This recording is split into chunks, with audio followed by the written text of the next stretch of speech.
तर नमस्कार मित्रांनो, तळीवर आलो आहे आणि तळीवर यायचं एकच कारण आहे की सकाळी रत्नागिरीत जात होतो आणि रत्नागिरीत जाताना आईच बोलली की लवकर आलंस तर ये म्हणून तळीवर. मी नसलो तर समजून जा मी कुर्ल्यास जाईन म्हणून. तर आईस आता कुर्ल्यासच गेला आहे, पण मग ती दिसत नाही आहे कुठं. बघूया, शोधतो आईशीच आणि भेटली तर मग तुम्हाला दाखवीन माझी आईस कशी कुर्ल्या पकडता ती. बघून तुम्ही शॉक होशी असे. तर बघूया, भेटली तर दाखवीन नक्की. चला थांबा थोडा वेळ, मी शोधतो. कारण काही तिकडनं जाऊच नाही वाट नाही, जाम फिसलन भरा रास्ता आहे, बाकी कुछ नाही दिखात आहो देखो. तर मित्रांनो, आईस भेटलेली आहे आणि आईस गरम म्हणजे आईशी कसं तर सांग कसं करतेस तू? गरण म्हणजे काढू काढायचे आणि ते काढू सुतामध्ये ववायचं. हां आणि मोठी माल करायची हां आणि काठीला पुढे बांधायची हां आणि मोठा कोंडी ठेव हां ती काठी बुडवून ठेवायची थोडी, हां म्हणजे त्याला पुरलं येतात नाही. हां आणि मग वरती हळूहळू खेचायची हां. आणि दगडीची आणून पकडायची. बास बास, उद्यापासून आयशी सोबतच व्हिडिओ करूच लागणार मला 100%. काय बोलताय आज?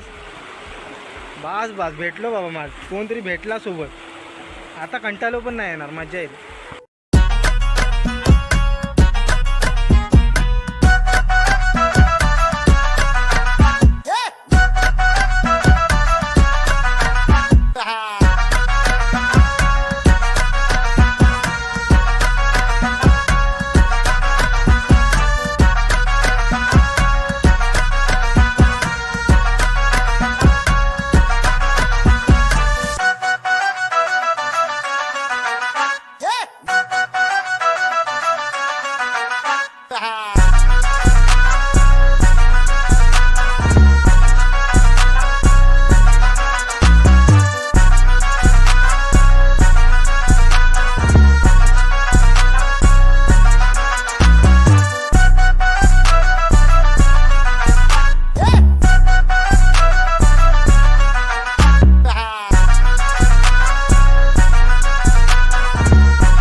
तर मित्रांनो, व्हिडिओ बघितलात, कसा वाटला तो सांगा, लाईक करा, शेअर करा. आणि काय नाही, आणि मस्त बाकी मस्त चाललं आहे. तुम्ही पण आनंदी राहा, बाकी काय नाही. तुम्ही पण व्हिडिओ करायचे असेल तर करा, बरं पडेल तुम्हाला, मजा वाटेल. एक वेगळ्या झोनमध्ये जाल, बाकी काय नाही.